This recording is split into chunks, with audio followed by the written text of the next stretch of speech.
Assalamualaikum warahmatullahi wabarakatuh.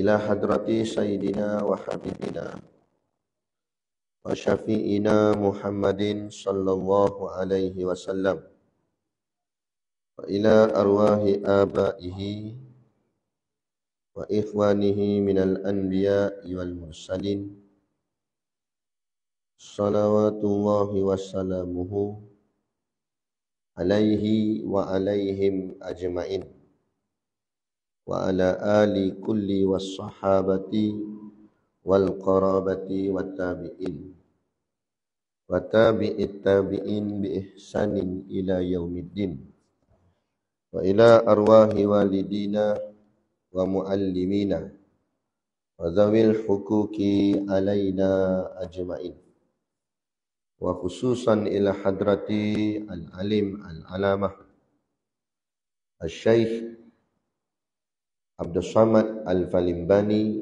syai'un lillahi lahumul fatihah. A'udzu billahi minasyaitonir rajim. Bismillahirrahmanirrahim. Alhamdulillahi rabbil alamin. Arrahmanir rahim. Maliki yaumiddin. Iyyaka na'budu wa iyyaka nasta'in. Ihdinas siratal mustaqim. Siratal ladzina an'amta 'alaihim ghairil maghdubi 'alaihim waladdallin.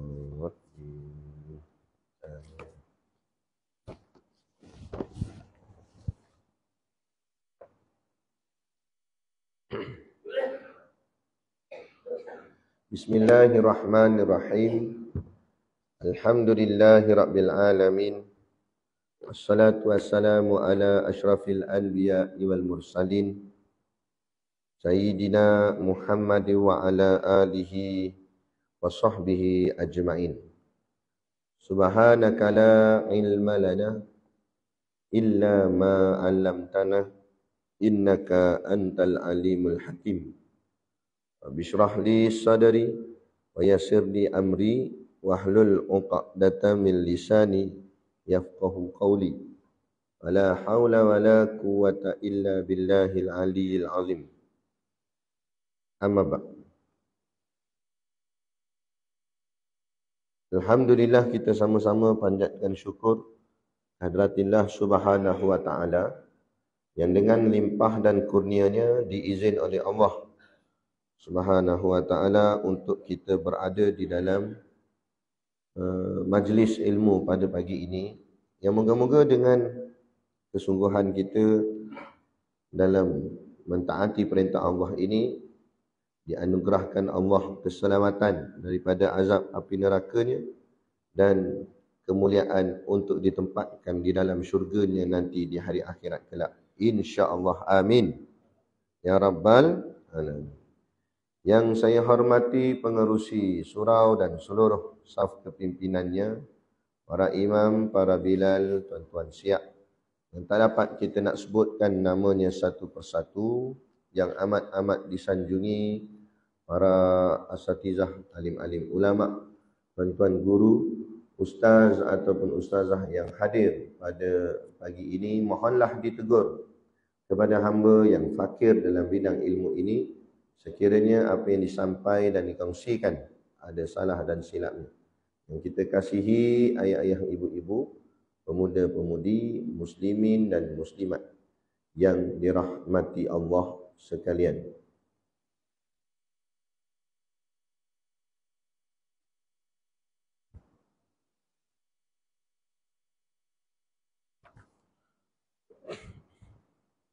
Baik, kita sambung kitab kita.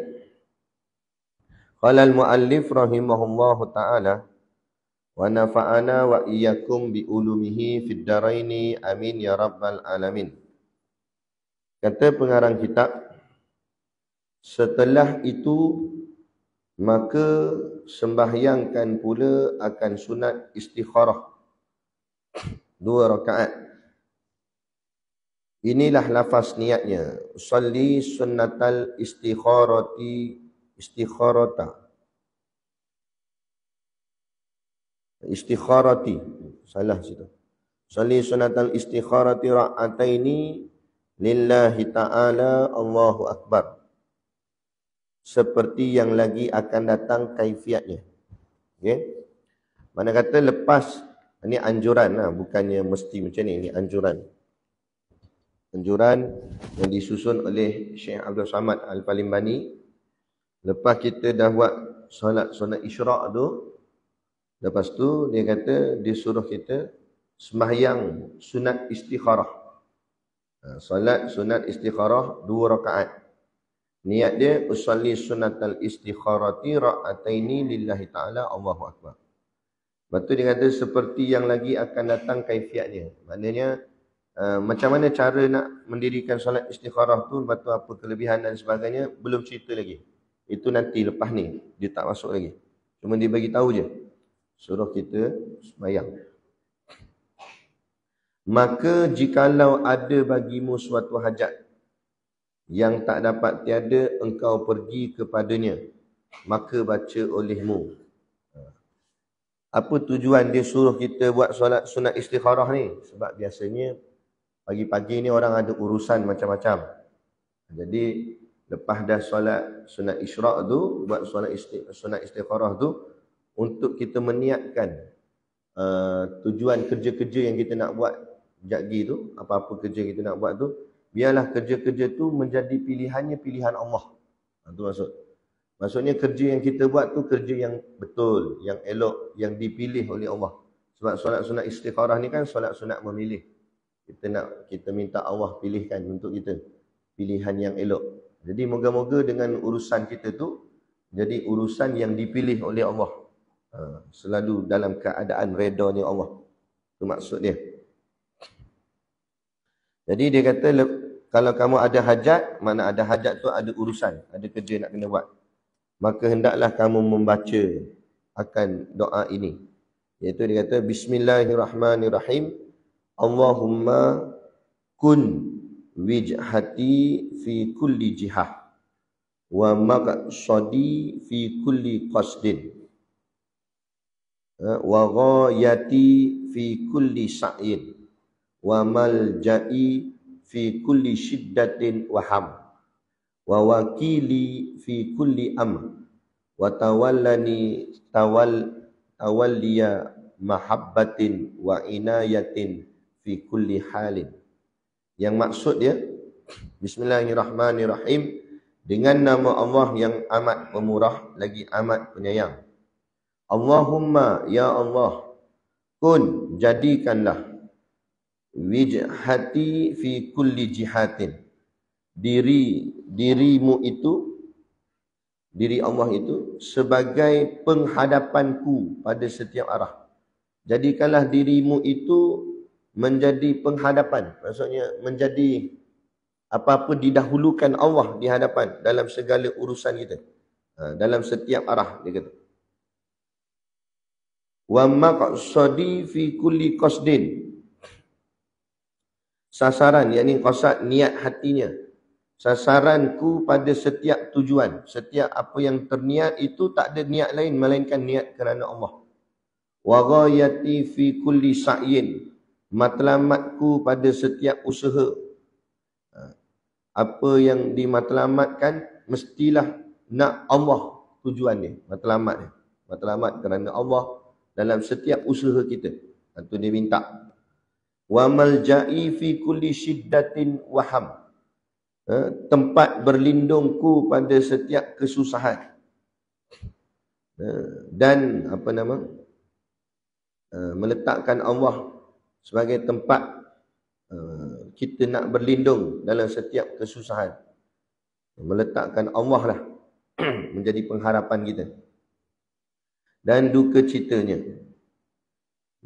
Wa wakili fi kulli amrin, dan wakilku pada setiap urusan. Setiap urusan wakil kita Allah. Meletakkan, kita buat je kerja apa kita nak buat, tetapi hasil kerja tu diwakilkan kepada Allah. Maksud diwakilkan ni makna diserahkan kepada Allah urusan tersebut. Ikut Allah nak buat macam mana, kita redha atau letakkan macam tu. Sebab tu kita ni jangan nak apa yang kita nak, tapi naklah apa yang Allah nak. Kalau kita nak apa yang kita nak, itu yang punca kepada kita ni jadi stres. Sebab apa? Sebab kita kena ingat, kita mengaji sifat 20 kan, ngaji akidah, ngaji tauhid. Yang berkehendak, yang memiliki sifat iradah itu Allah. Dan iradahnya Allah itu taksis, yakni menentukan. Kita bolehlah juga kata kita ni ada gak kehendak, ada gak iradahnya tu. Tapi iradah kita tidak taksis. Kehendak kita tak boleh menentukan. Kehendak Allah menentukan. Kita boleh kehendak semata-mata je. Maksud kehendak yang kosong. Bolehlah rasa nak. Tapi apa kita nak tu kita tak boleh tentukan. Pasti jadi atau tidak. Allah, apa yang Allah nak, pasti jadi. Sebab itu Allah, Tuhan. Jadi sebab tu dalam urusan kehidupan kita, buat kerja, buat. Tetapi hasilnya serah pada Allah. Itu maksud wakil. Itu maksud tawakal ta'ala Allah. Iaitu meletakkan wakil urusan itu serah kepada Allah. Jadi barulah hidup kita ni tenang. Tidak stres. Yang menyebabkan kita selalu stres, sebab kita dah buat puluh-puluh, kita buat tu kita nak dapat apa yang kita buat tu. Tiba-tiba tak dapat. Tu yang kita memberontak. Kita marah. Kita tak puas hati. Wah ni, aku buat dah macam ni apa pasal tak dapat?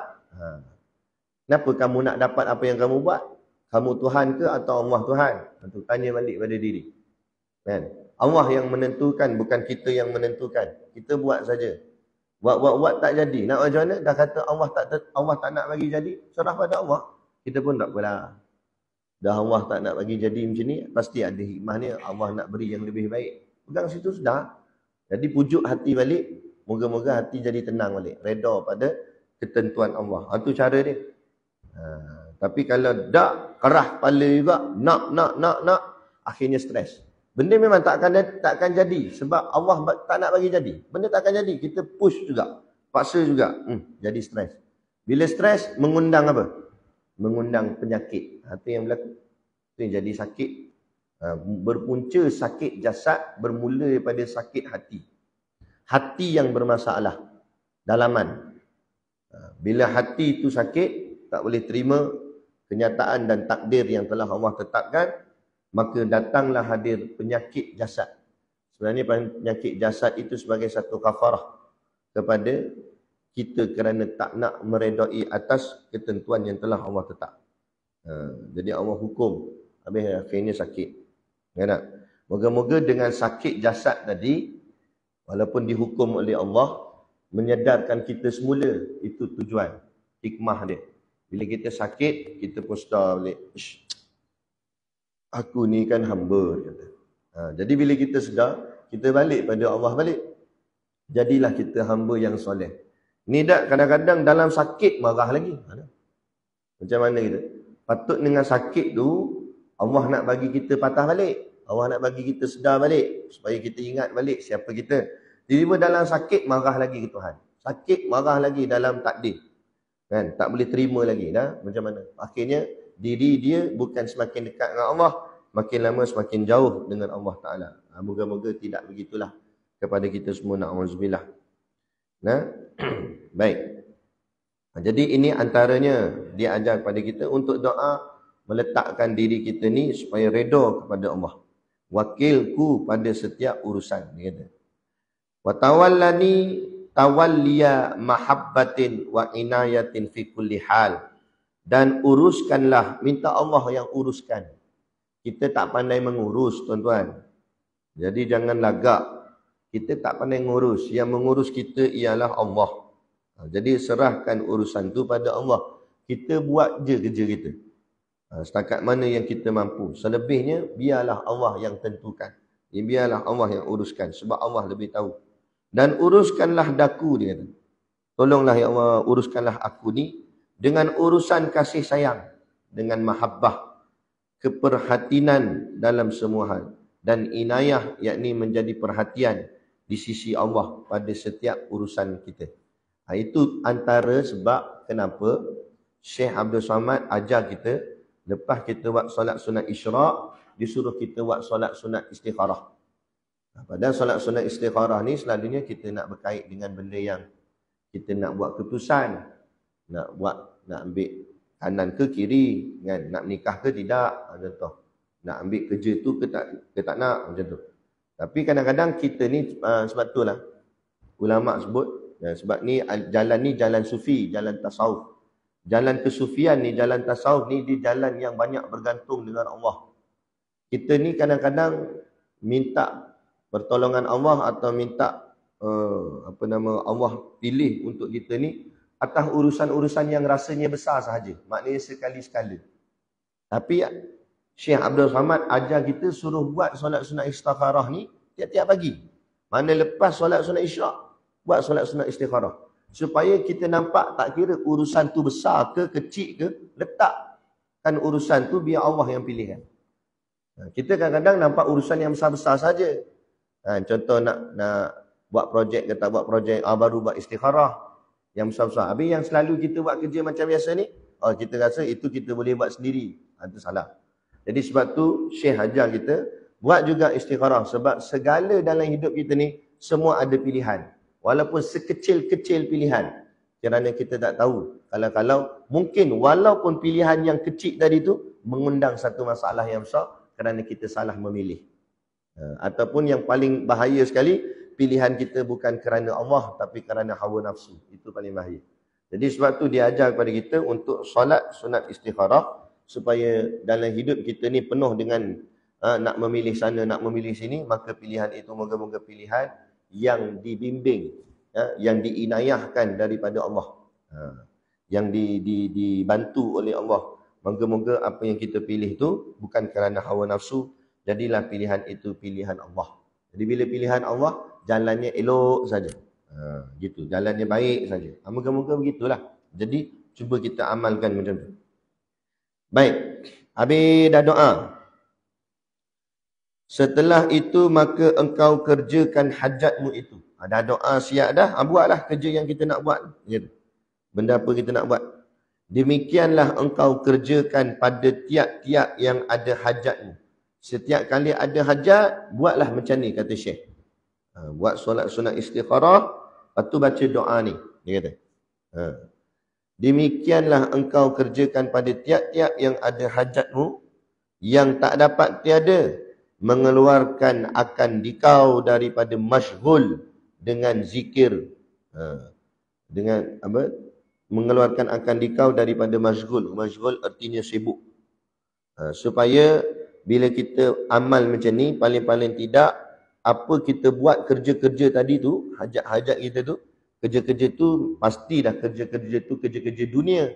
Walaupun begitu, disebabkan kita doa macam tadi tu, kita buat istikharah tu, maknanya kerja yang kita buat tu pun adalah kerja untuk kita ingat pada Allah. Dalam kerja dunia tu, ingat Allah lagi. Bagus. Supaya kita terkeluar daripada masyghul, sibuk-sibuk soal dunia saja, sampai tak ingat Allah. Akhirnya kita masuk dalam masyghul dengan zikir. Sibuk dengan zikir. Sibuk dengan ingat kepada Allah. Dan hendaklah engkau niatkan pada pertengahan pekerjaanmu itu. Bila kita dah buat kerja tu, kan, tengah buat kerja tu, niatkan, dia kata. Berpaling kepada hak Allah Ta'ala daripada pekerjaan itu. Maksudnya, dalam kita buat kerja tu, niatkan niatnya kerana Allah. Jangan niat kerana yang lain. Buatlah kerja apa pun, kerja dunia ke apa ke, niat kerana Allah. Letakkan macam tu dalam hati. Barulah kerja kita buat tu, dunia pun dapat, akhirat pun dapat. Dunia dapat hasil dia. Buat kerja, dapat gaji, dapat untung, niaga ke sebagainya. Dalam masa yang sama, pahala pun dapat. Sebab niat kerana Allah. Jadi untung. Dunia untung, akhirat untung. Malah bukan setakat untung boleh dapat gaji gitu je. Malah berkat. Yang kita nak ni barakah tu. Berkat. Dapat gaji berkat. Apa tanda berkat? Apa maksud berkat? Berkat-berkat ni, barakah ni artinya ziyadatul khair. Ziyadatul khair ni artinya apa? Bertambah-tambah kebaikan. Cuba kita tengok hidup kita ni bertambah-tambah baik ke bertambah-tambah teruk. Kalau hidup kita bertambah teruk, itu maknanya ada something wrong. Ada masalah tu. Cuba cek balik. Kerja kita buat tu betul tak betul, halal tak halal, nipu orang ke, Kan? Kerja yang salah ke. Itu sebab kadang-kadang hidup jadi tak berkat. Hidup tak berkat maksudnya hidup tu jadi kelang kelibut dah, tak terurus dengan baik. Makin lama makin teruk, makin lama makin teruk. Kewangan teruk, kehidupan keluarga pun teruk. Keluarga pun apa orang cakap apa, gaduh sana gaduh sini, jadi tak tentu hala. Jadi kalau ada masalah cuba cek balik. Punca ni datang dari mana? Hasil kerja tu ke bermasalah, duit gaji tu kita ada menipu dalam kerja. Kadang-kadang kerja nipu, kan?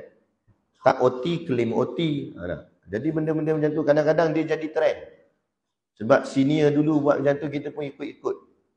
Jangan ikut-ikut orang, ikut ilmu yang kita mengaji. Kita ni orang mengaji. Orang tak mengaji lantak dia lah. Nak buat macam mana dia? Bukan peduli pahala dosa. Bukan peduli syurga neraka. Kita jenis mengaji. Bila jenis mengaji, kita fikir pahala dosa. Kita fikir syurga neraka. Jadi jangan buat lebih kurang. Kan? Dan kalaulah dulu-dulu kita pernah buat, sekarang kita taubat dah, duduk di surau dah, duduk di masjid dah, solat jemaah dah. Tapi pernah buat zaman muda dulu, zaman kerja dulu. Kan? Kita pun dah taubat, tak buat dah. Walaupun dah taubat, benda tu tak selesai lagi. Hak tetap hak. Jadi kalau kita pernah ambil hak orang, kena pulangkan balik. Kita pernah ambil hak majikan, hak company, hak syarikat.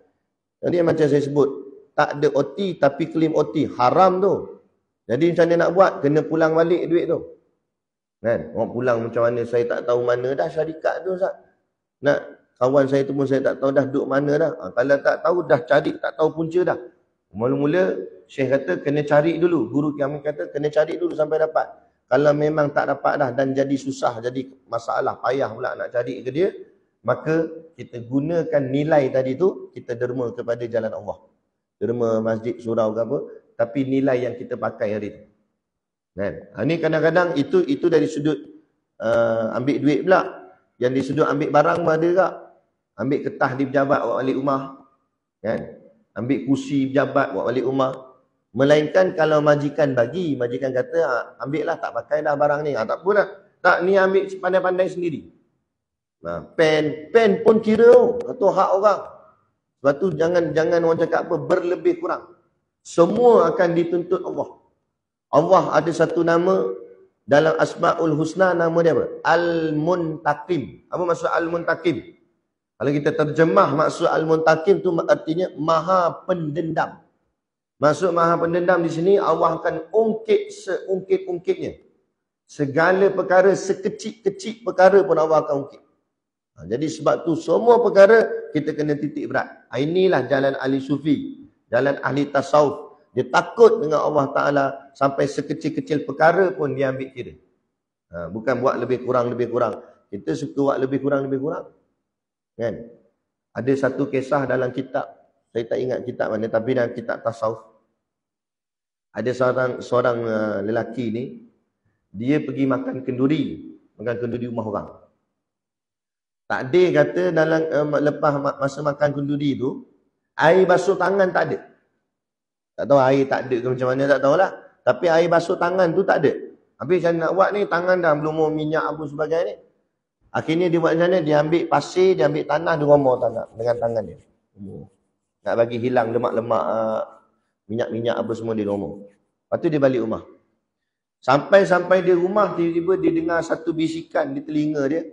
Orang ada bisikan yang tanya pada telinga dia, tanya, tanah siapa yang kamu ambil tu? Adakah kamu sudah tanya kepada tuan dia? Kamu minta izin atau tidak pada tuan dia, kamu guna tanah tu untuk cuci tangan kamu. Bila dengar begitu, tersentak hati dia, menangis dia. Dalam riwayat cerita, 40 tahun solat sunat taubat tak berhenti-henti. 40 tahun itulah dia menangis sepanjang hari. Kerana dia takut Allah azab dia disebabkan guna tanah orang basuh tangan, buat cuci tangan. Itu guna tangan buat cuci tangan. Nah, ini ambil tanah orang, buat selamba, buat tak reti pula. Lepas tu ambil tanah wakaf pun ada juga. Tu wakaf tu akan masjid, dia ambil. Mana boleh? Ni lagi dahsyat.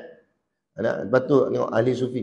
Benda kecil, sebab tu orang yang bertasawuf ni, orang yang mengikut jalan kesufian, dosa kecil dianggap besar. Apatah lagi dosa besar. Kalau dosa kecil sudah dianggap besar, maka jauhlah diri dia daripada perbuatan maksiat. dan dialah orang yang terselamat. Inilah kekasih-kekasih Allah. Kan? Kita buat lebih kurang, akhirnya bila lebih kurang, sampai ke dosa besar pun rasa macam dosa kecil aja. Kan? Itu bahaya situ. Lepas tu kita kena ada keprihatinan macam tu. Kan? Latih kan. Jangan buat lebih kurang. Jangan buat selamba hak orang dan sebagainya. Jangan. Jaga hak orang. Kan? Semua tu nanti akan dituntut nanti di hari akhirat. Aduh. Maka engkau kerjakan hajatmu itu, demikianlah engkau kerjakan pada tiap-tiap yang ada hajatmu. Setiap kali ada hajat, buatlah macam ni, kata Syekh. Moga-moga apa kita buat tu Allah redha. Yang tak dapat tiada mengeluarkan akan dikau daripada masyghul dengan zikir. Dan hendaklah engkau niatkan pada pertengahan pekerjaanmu itu berpaling kepada hak Allah Ta'ala daripada pekerjaan itu. Maka jikalau tiada bagimu hajat, itu kalau ada kerja nak buat. Kalau tak ada kerja nak buat, ada cuti ke apa kan, tak ada benda nak buat. Maka jikalau tiada bagimu hajat, dia kata, kalau tak ada kerja nak buat apa pula? Kemudian daripada sembahyang 2 rakaat itu, dia lepas daripada solat sunat istikharah tadi ni, mula-mula buat 2 rakaat isyraq, lepas tu buat 2 rakaat istikharah. Kata, maka hendaklah engkau mengaji Quran.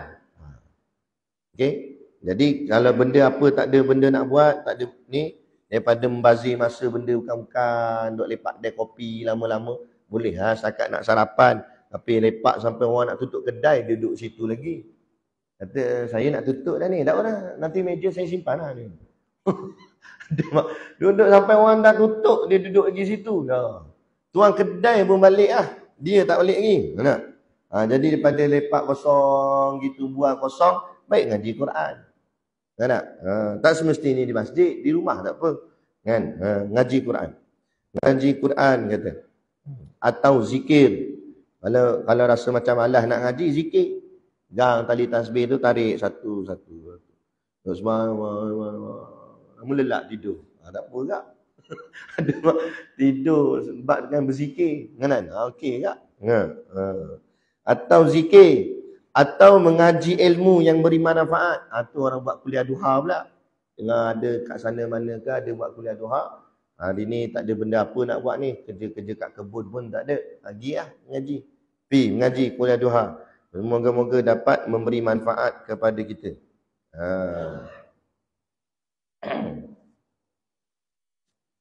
Cuma nak sentuh sikit dalam bab mengaji ni.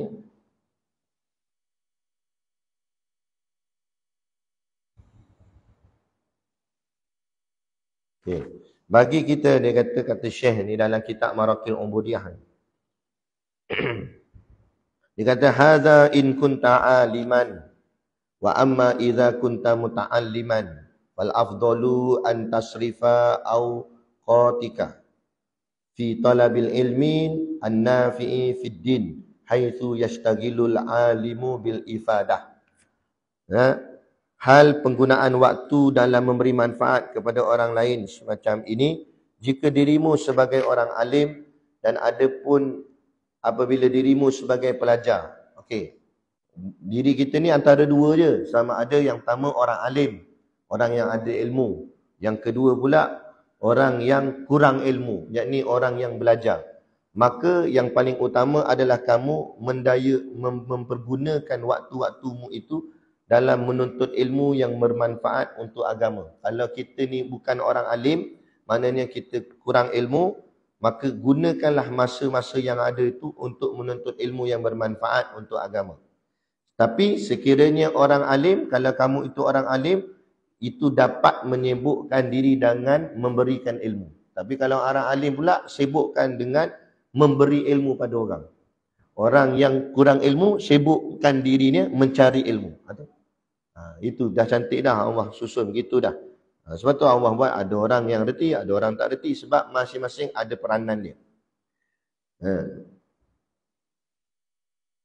Ataupun lagi dalam setengah kitab yang lain dia kata sekiranya orang alim itu juga dapat disibukkan masanya dengan mengarang kitab. Selain mengajar, tulis kitab bagi manfaat kepada umat, kepada masyarakat supaya dapat belajar. Nah, demikian pula jikalau dirimu bukan sebagai pelajar. Dengan seumpama kamu bergantung dengan keberhasilan untuk menjadi seorang alim. Kalau kamu yang mengaji pula, mana mengaji sungguh-sungguh sehinggalah kamu berusaha untuk menjadi seorang yang alim. Belajar niat nak jadi alim. Kena ada niat macam tu. Niat aku mengaji kuliah ni bukan duduk-duduk saja ni. Bukan kita ni duduk dalam kuliah ni bukan sementara nak tunggu terang.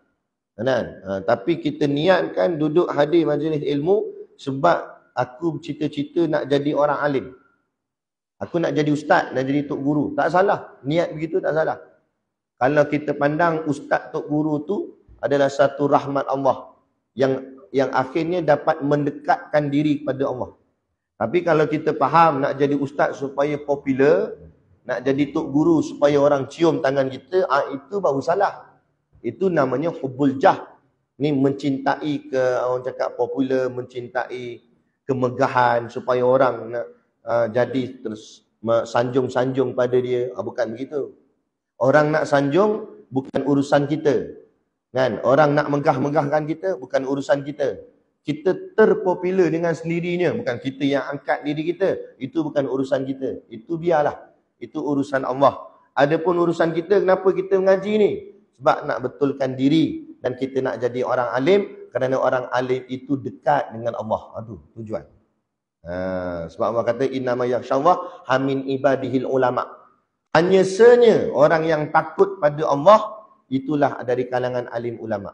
Takut tu makna apa? Takwa dalam bahasa Arab. Mana orang yang paling bertakwa ialah orang yang dari kalangan orang yang berilmu, yakni orang alim. Itu tujuan kita nak jadi orang alim, supaya jadi orang bertakwa.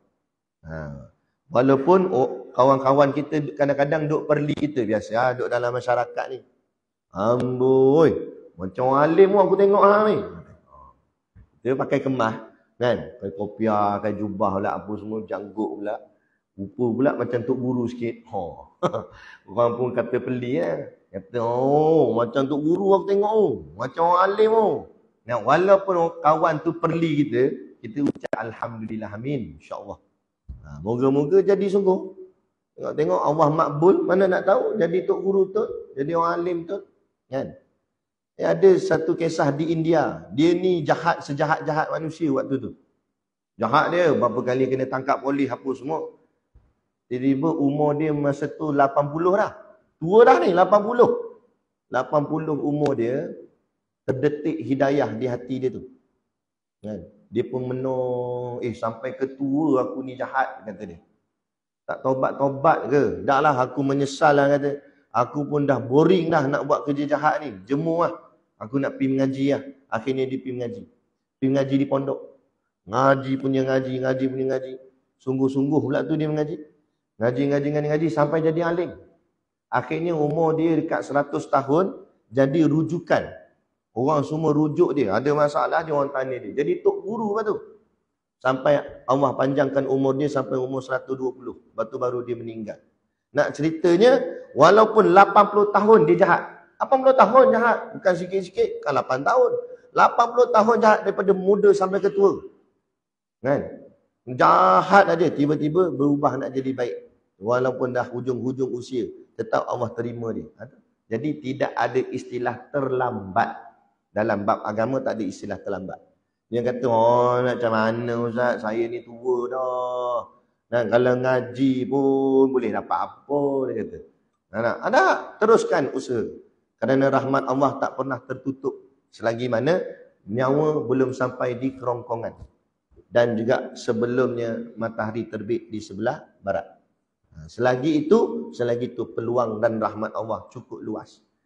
Allah buka seluas-luasnya Allah buka. Kita yang tak berlari kepada Allah. Jadi jangan salahkan Allah. Salahkan diri kita masing-masing. Kerana kita sendiri yang berlengah-lengah. Dalam nak mendekatkan diri pada Allah. Buatlah, kan? Siapa sangka saya dulu, tuan-tuan. Saya pun tak pernah terfikir nak jadi ustaz pun. Tak pernah langsung. Tak terlintas langsung dalam hati. Saya duduk bawah macam tuan-tuan ni. Duduk angguk. Kalau tak faham buat angguk je lah. Sebab ustaz tengok muka kita. Ustaz tengok pula lah. Ustaz tak pandang tau. Kita duduk. Penceramah di Malaysia ni semua saya pergi dengar. Ustaz Fawaz Makjan, saya duduk bawah dulu. Kan? Ustaz Jafri Mahmudi, saya duduk bawah dengar kuliah dia. Tok Guru Siddiq Noh. Kan? Semua ustaz-ustaz yang kita kenal ni, Ustaz Don ke apa, semua saya duduk bawah. Tapi siapa sangka hari ni, saya pun tak tahu. Satu hari orang jemput saya ceramah, forum, panel dia Ustaz Fawaz. Saya duduk sebelah Ustaz Fawaz. Ustaz Fawaz pula panggil saya Ustaz. Ustaz sihat, Ustaz. Kata. La ilaha illallah. Dalam hati kita kata, dulu aku duduk bawah dengan ceramah dia. Lah ni duduk sebelah dia. Nah, itu kata kita tak pernah sangka. Sebab tu usahakan terus mendekatkan diri pada Allah. Kata guru kami, ingat, kita ini berjalan pada Allah. Allah berlari pada kita. Bukan maksud Allah tu lari sungguh. Tapi maksudnya kalau kita nak dekat dengan Allah, Allah lagi nak dekat dengan kita. Lagi-lagi Allah buka ruang. Allah buka ruang. Waladzina jahadu fina lanahdiyannahum subulana. Kan? Siapa yang jahadu, jihad dia, sungguh-sungguh dia nak dekat dengan Allah, lanahdiyannahum subulana, kata Allah. Aku buka lagi jalan, buka, pemudahkan dia, nak dekat. Kan? Makin lama makin makin dekat. Kan? Ada di pondok kami tu, dulu dia seorang penagih dia. Dan dia menyesal apa semua perbuatan dia, apa semua. Dia masuk pondok, dia memang dia kata nekat sungguh, saya nak tinggal terus benda-benda macam tu, Ustaz. Dia mengaji sungguh-sungguh, mengaji sampai boleh jadi imam, hafal Quran lagi. Kan? Jadi tak mustahil. Tinggal lagi kita ni nak ke tak nak pada Allah. Itulah masalah ni. Kalau kita berlengah-lengah, kita yang tak nak pada Allah, dah macam mana? Kan? Jadi bukan salah Allah, salah kita. Gitu. Sebab kita yang tak cuba berusaha untuk mendekatkan diri padanya. Siapa tahu dari kalangan tuan-tuan yang duduk depan saya ni, sok-sok nak duduk sebelah saya pula forum. Mana tahu? Kan? Boleh, tak ada masalah, siapa-siapa pun. Mana? Boleh, tak ada. Jangan kita perendahkan pandangan Allah pada kita. Kata, boleh ke saya Ustaz? Saya ni tahulah saya ni macam mana. Jangan. Kita tak tahu pandangan Allah pada kita ni di masa depan. Dalam bab tu dia pandai pula rendah diri. Dalam bab tu tak payah rendah diri. Dalam bab tu kita usahakan diri. Nak rendah diri ni benda-benda yang lain. Kan? Dalam keduniaan, tu merendah diri. Kan? Dalam bab agama, tonjolkan diri. Angkat diri kita. Kan? Latih sungguh-sungguh. Itu cara. Ni terbalik kita. Dalam bab dunia, tonjol. Oh, jangan dia. Nak, sembang kemas, tepuk meja, terbalik cawan sembang. Kalau bab dunia. Dan bab akhirat, baru nak merendah diri. Saya ni ginilah Ustaz. Janganlah macam tu. Angkat. Letakkan kedudukan kita di sisi Allah. Moga-moga mendapat kemuliaan di sisi Allah. Angkat diri kita. Latih diri kita. Paling-paling tidaklah, tak jadi sampai ustaz pun, paling-paling tidak latih untuk jadi imam. Moga-moga boleh jadi imam. Try sekali-sekala. Mula ambil solat yang tak baca kuat. Sebab takut nanti baca kuat nervous pula. Ambil solat zuhur. Solat zuhur senyap je baca. Kan? Try sekali. Kan? Minta dekat pengusi kata, boleh hari ni saya nak try jadi imam. Nak rasa macam mana. Kan? Latih diri tu. Jadi imam. Jadi bilal. Sekali-sekala azan. Tapi minta izin dulu. Kan? Takut dia azan tak masuk waktu lagi, azan dah. Masalah lah. Kan? Jadi latih diri untuk ke depan dalam bab akhirat. Bila kita ke depan dalam bab akhirat, itu maknanya kita meletakkan diri kita juga ke depan di pintu syurga. Takkan kita nak duduk belakang-belakang. Kita dalam bab akhirat suka tolak orang, tu masalah kita ni. Dalam bab akhirat suka tolak orang. Tahu tak tolak orang? Contoh sah depan tu kosong. Siapa nak begini? Pergi ke? Tak. Dia tolak kawan dia suruh pergi. Yang dia tak pergi. Nak? Bayangkan kalau depan ni pintu syurga tengah buka ni. Kita tengah nak masuk ni. Adakah kita suruh orang masuk atau kita nak masuk? Kita masuk, tutup pintu syurga. Mampu Allah maaf dia kata. Nak? Kita lah pergi. Kita pergi. Dalam bab akhirat kita pergi. Rebut-rebut. Lepas tu ada istilah namanya fastabiqul khairat, berlumba-lumba dalam kebajikan. Dalam bab akhirat kita ke depan. Dalam bab dunia barulah kita buat macam tadi tu. Dalam bab dunia tak boleh sini. Nak terima duit bantuan kat mana kan? Orang nak bagi duit bantuan. Pilu. Pipi tak dapat kat dia. Kena. Tapi tak apalah tu bab dunia. Ni bab akhirat. Bab akhirat kita ke depan. Gitu. Baru caranya betul. Okey. Bahkan jikalau dirimu termasuk orang awam, dia kata, okey, kalau kita orang awam macam mana? Maka kehadiranmu di majlis-majlis nasihat dan ilmu adalah lebih utama dibandingkan kesibukan dirimu dengan wirid-wirid dan solat-solat sunat. Nampak? Ni. Bukan cancalang ni yang sebut ni Imam Nawawi. Kan? Dia kata, kalau kita ni termasuk orang awam, maksud orang awam ni orang yang bukan yang mengaji sungguh-sungguh dalam bidang agama lah, bukan orang pergi mengaji pondok, bukan ya. Maknanya kita orang biasa je, kerja-kerja biasa gini.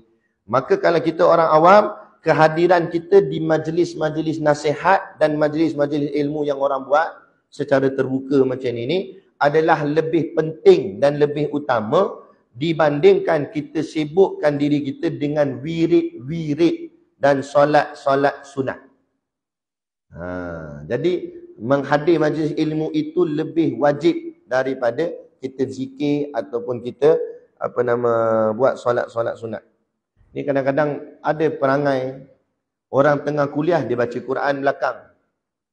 Bukan salah dia baca Quran, tapi tak kena pada tempat dan masanya. Dia tak tahu mengaji ilmu tu lebih utama daripada yang dia baca Quran. Sebab boleh jadi dia baca Quran salah cara bacaan, pemahaman. Jadi yang mengaji ni cerita pasal apa ni? Kita kuliah ni cerita pasal apa? Cerita pasal Quran lah ni. Nak ngajar apa ayat Quran tu kata, apa makna dia, kan? Macam mana cara nak bacanya. Dengan belajar itulah membetulkan amal. Tiba-tiba beramal tapi tak nak mengaji. Akhirnya amal salah dengan ilmunya. Maka amal yang salah dengan ilmu, maka amal tu sia-sia. Tak terpakai pun. Sebab apa? Salah. Kadang-kadang semayang pun salah. Tak payah kata semayang. Ambil uduk pun lagi salah dah. Cara ambil uduk. Jadi macam mana? Sebab tu penting untuk kita belajar dulu. Belajar cara ambil uduk. Macam mana? Cara belajar nak semayang tu macam mana? Macam mana? Belajar, lepas tu barulah amal. Waktu yang lain tak ada. Bukannya kuliah ni sepanjang masa. Ada masa yang tak ada kuliah. Masa tu lah kita nak baca Quran ke, nak berzikir ke. Ini time orang kuliah dia nak berzikir. Time orang kuliah dia nak solat-solat sunat dan sebagainya. Bukan tak kena pada tempatnya. Bukan ibadah tu salah, tapi tak kena pada tempatnya. Sebab menghadiri majlis ilmu itu lebih utama, kata ulama. Sebagaimana ada dalil tu, sebagaimana disebutkan di dalam hadis Nabi kita Nabi Muhammad sallallahu alaihi wasallam, kan? Anna hudura majlisi dzikrin afdalu min salati alfi rak'atin wa syuhudi alfi janazatin wa iyadati alfi maridin. Kata yang diriwayatkan oleh Sayyidina Abu Dzar radhiyallahu anhu, bahawa kata Nabi dalam hadis, menghadiri majlis zikir lebih utama, kan? Menghadiri majlis zikir lebih utama dibandingkan solat 1000 rakaat, menghadiri 1000 jenazah dan menjenguk 1000 orang sakit. Maksud majlis zikir itu iaitu majlis ilmu. Zikir itu maknanya ingat kepada Allah. Majlis yang mengingatkan kita pada Allah itu lebih baik daripada solat 1000 rakaat. Bukan 2 rakaat, 1000 rakaat. Padahal solat 1000 rakaat tu banyak ada tu, besar pahala. Tapi menghadiri majlis ilmu itu lebih utama. Dan lagi utama daripada menghadiri 1000 jenazah. Kita hadir jenazah orang, kita dapat pahala sebesar gunung Uhud. Nabi kata. Ini pula menghadiri majlis ilmu ini lebih baik daripada menghadiri 1000 jenazah. Bayangkan, 1000 Uhud kalah. Oh, lagi dahsyat. Dan menjenguk 1000 orang sakit. Menziarah orang sakit pun besar pahala. Baik, itu kepentingan dalam bab menuntut ilmu. Jadi kalau tak ada apa-apa hajat, dia kata, kemudian daripada sembahyang 2 rakaat itu, maka hendaklah engkau mengaji Quran atau zikir atau mengaji ilmu yang memberi manfaat kepada dunia dan akhirat. Mengaji ilmu dunia pun tak apa juga, yang memberi manfaat dunia dan akhirat. Seperti yang lagi akan datang sebutnya itu. Jadi bila yang lagi akan datang sebutnya itu, nantilah lagi akan datang sebut nanti. Jadi kita sampai sini dululah. Kita berhenti dekat Maka apabila sampai sekira-kira seperti empat hari. Nanti dia nak cerita ni. Dia nak cerita lepas ni kena sembahyang duha. Bila dah nampak bukan 4 hari tu sebenarnya seperempat hari. Seperempat siang. Nanti dia beritahu kita waktu mana sesuai nak buat solat sunat duha. Nanti dia nak cerita lepas ni.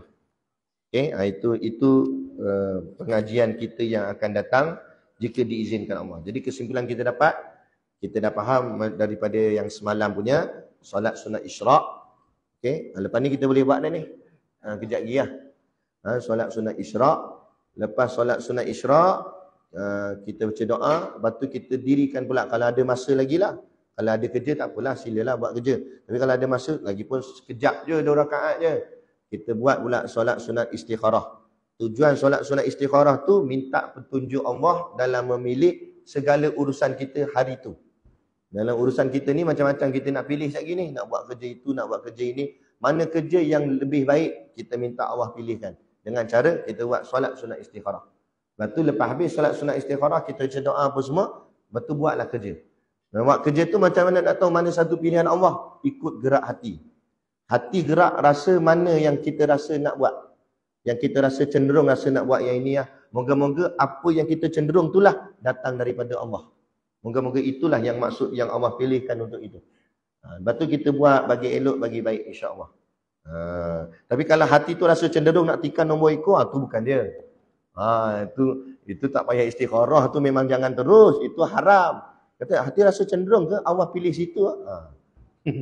Kalau Allah pilih situ makna Allah pilih mau masuk neraka. Nak? Tak nak lah. Tak nak jangan buat. Gitu. Jadi ini cenderung pada perkara-perkara yang baik, cuma tak tahu pilihan mana yang kita nak ikut. Jadi gitu. Jadi cukup sekadar tu, nanti kita akan sambung pula kepada kuliah kita yang akan datang jika diizinkan Allah. Jadi cukup sekadar tu, wabillahi taufiq wal hidayah. Assalamualaikum warahmatullahi wabarakatuh. A'udzu billahi minasyaitonir rajim. Bismillahirrahmanirrahim. Alhamdulillahirabbil alamin.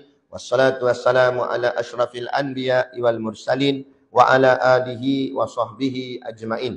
Allahumma taqabbal minna salatana wa du'aana innaka antas samiul alim wa tub alaina innaka antat tawwabur rahim. Allahumma ja'al dinana dinan nabi Muhammadin sallallahu alaihi wasallam wa islamana islamal muslimin wa imanana imanal mu'minin wa salatana salatal khashiin wa a'malana a'malas salihin wa niyatana niyatal mukhlisin wa dhunubana ya Allah dhunubal mustaghfirin wa hayatana hayatal ulama wa mautana bimautis syuhada wa dikinal jannata ma'al anbiya'i alaihimus salatu wassalam. Rabbana atina fid dunya hasanah wa fil akhirati hasanah wa qina azaban nar wa qina azaban nar wa qina azaban nar. Sallallahu ala khairi khalqihi sayyidina Muhammad wa ala alihi wa sahbihi wa sallam. Subhana rabbika rabbil izzati amma yasifun wa salamun alal mursalin walhamdulillahi rabbil alamin.